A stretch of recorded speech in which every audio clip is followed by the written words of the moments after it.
लक्ष्मी की बरसात हो रही है कि नहीं हो रही है? हो रही है ना? तो और क्या चाहिए? और घोषणा पत्र के आधार पर छत्तीसगढ़ में मोदी जी की गारंटी हो, हमने बनाया है, हम ही संवारेंगे।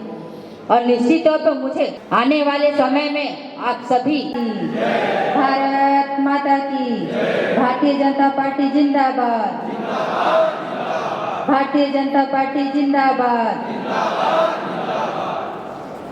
माइक में ज्यादा आवाज आती तो मुझे ऐसे लगता है सामने से आवाज ही नहीं आती। एक बार पुनः बोले भारत माता की, भारत माता की, भारतीय जनता पार्टी जिंदाबाद, भारतीय जनता पार्टी जिंदाबाद, नरेंद्र मोदी जिंदाबाद, नरेंद्र मोदी जिंदाबाद।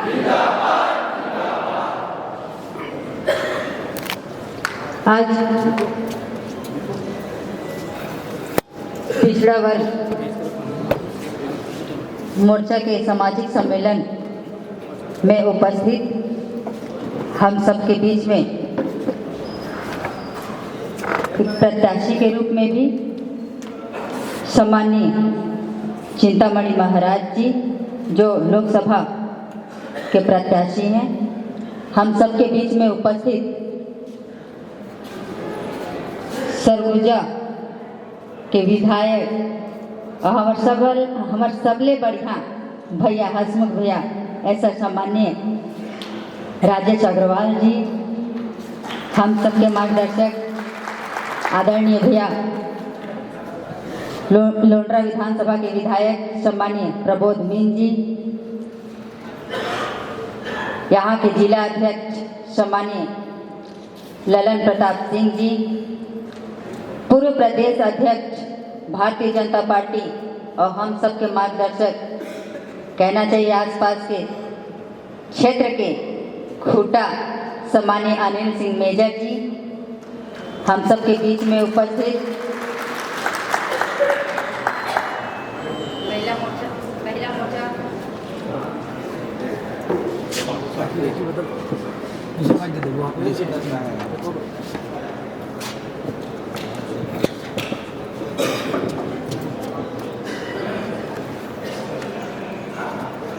पिछड़ा वर्ग मोर्चा के जिला अध्यक्ष सम्माननीय राजेंद्र जायसवाल जी, महिला मोर्चा की जिला अध्यक्ष फुलेश्वरी पैकरा जी, सम्माननीय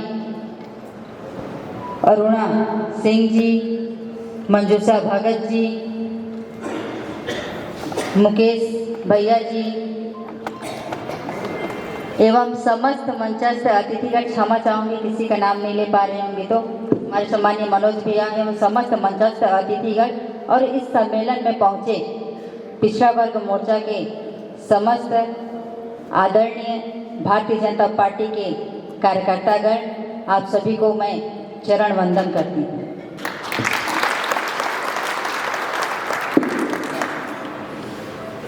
जैसा कि ये सम्मेलन आप सब जान रहे हैं, चुनावी समय है और 7 मोर्चा प्रकोष्ठ होते हैं, सभी की जिम्मेदारी अलग अलग है और आज पिछड़ा वर्ग मोर्चा के द्वारा सम्मेलन कार्यक्रम रखा गया है। ओबीसी मोर्चा के समस्त अन्य क्षेत्रों से आए हुए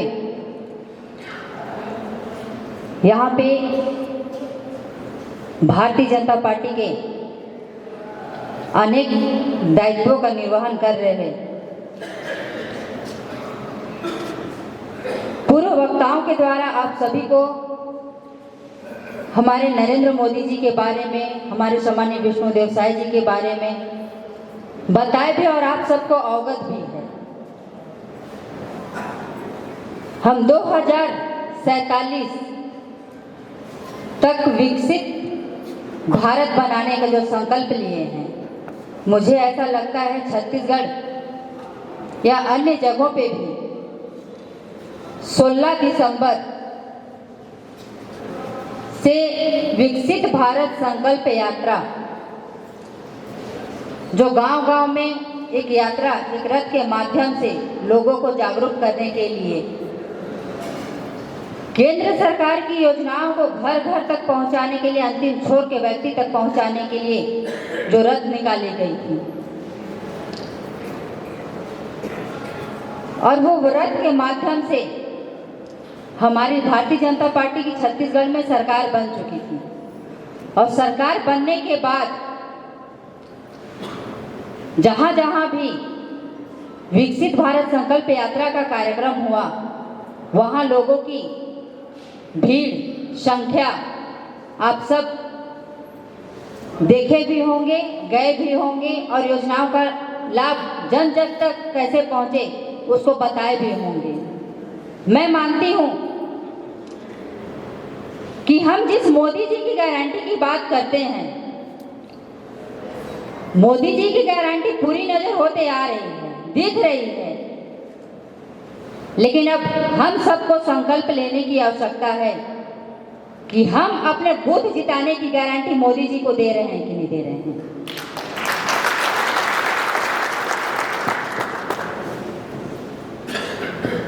पिछली बार के चुनाव में भी बूथ जीता, चुनाव जीता एक नारा रहा।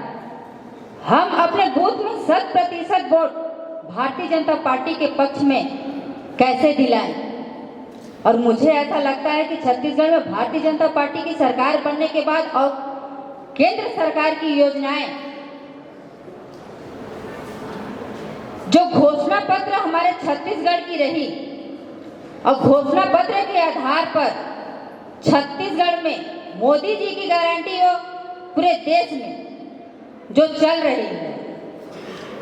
हमारे सम्माननीय राजेश भैया कह रहे थे कि हमारी आशा की किरण भी है और नाम भी लक्ष्मी है, तो आप सभी को अवगत कराना चाहूंगी कि छत्तीसगढ़ में भारतीय जनता पार्टी की सरकार बनने के बाद एक कम समय में, 3 महीने के समय में, वो चाहे महिला हो चाहे किसान हो, लक्ष्मी की बरसात हो रही है कि नहीं हो रही है? हो रही है ना? तो और क्या चाहिए? हमने जो कहा वो करके दिखाया। ये 100 दिन के समय में हमने अपने वादों को पूरा करते नजर आ रहे हैं, पूरा किए हैं। अभी 4 साल 9 महीना बाकी है, और मोदी जी की गारंटी और सम्मान्य विष्णुदेव साय जी के सुशासन हमारा एक नारा है, हमने बनाया है, हम ही संवारेंगे। और निश्चित तौर पर मुझे कहने पे बड़ा गर्व महसूस होता है कि मोदी जी के गारंटी के तहत और विष्णुदेव साय जी के सुशासन छत्तीसगढ़ में हम जिस ज्ञान की बात करते हैं,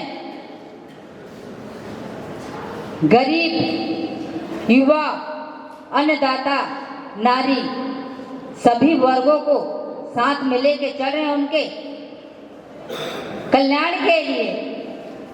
हमारे छत्तीसगढ़ को एक विकसित छत्तीसगढ़ बनाने के लिए, और मोदी जी का तो संकल्प ही है विकसित भारत बनाने के लिए। वसुदेव कुटुंबकम की बात हम जो करते हैं, आने वाले समय में आप सभी से एक अनुरोध भी करूंगी कि आप सब अपना बहुमूल्य वोट देकर और दिलाकर भी हमारे सम्मान्य नरेंद्र मोदी जी का हाथ मजबूत करें। जो हम संकल्प हमारे नरेंद्र मोदी जी संकल्प लिए हैं, उस संकल्प को साकार करने के लिए आप सभी की आवश्यकता है। यही निवेदन, आग्रह है। और आप सब इस पिछड़ा वर्ग मोर्चा सम्मेलन में यहाँ उपस्थित हुए, मुझे सम्माननीय भैया के माध्यम से मुझे यहाँ बुलाए, उसके लिए बहुत बहुत धन्यवाद कहती हूँ, आभार व्यक्त करती हूँ और अपने वाणी को विराम देती हूँ। जय जय श्री राम, जय जय श्री राम। बहुत बहुत धन्यवाद माननीय मंत्री जी। और सभी जे भाजपा तरफ ज़्यादा झुकाव रहे, तो भाजपा भी भाई सरगुजा संभाग से 3 मंत्री में से 2 मंत्री ओबीसी लदही से, भाजपा भी कमी नहीं रखे ओबीसी लदही। यही बात का ध्यान रखना है। हम तो भाई चौचौहाई ओबीसी वाला पर हाथ मारी ने, है ना। तो भाजपा भी देह में कमी नहीं करे ओबीसी ला। टिकट के घोषणा हुई तब से कांग्रेस दार मन ला इतना मुश्किल हो गई से उमन मन आज तक अपन उम्मीदवार नहीं पात। एक से पहले हम सुनत रहे कि शशि सिंह ला टिकट मिली सरगुजा से, फिर सुनल कि अमरजीत भगत ला मिली। एक बाद वो भी जब तैयार नहीं हुई तो बोली कि खेल साय सिंह चुनाव लड़ी, उनके पार्टी की तरफ से पैसा दे चुनाव लड़े पर, लेकिन तब वो तैयार नहीं हुई। ये स्थिति है कि आज यहाँ कैंडिडेट नहीं मिला थे। मैं सम्मानीय चिंतामणि महाराज जी का निवेदन करूं, 2 शब्द संबोधित करें। वो बहुत ही हृदय परिवर्तन करना कोई सामान्य बात नहीं रहे। सबकर मन में आज एक हिंदुत्व के भावना और एक सनातन के भावना जो सबकर मन में जगी से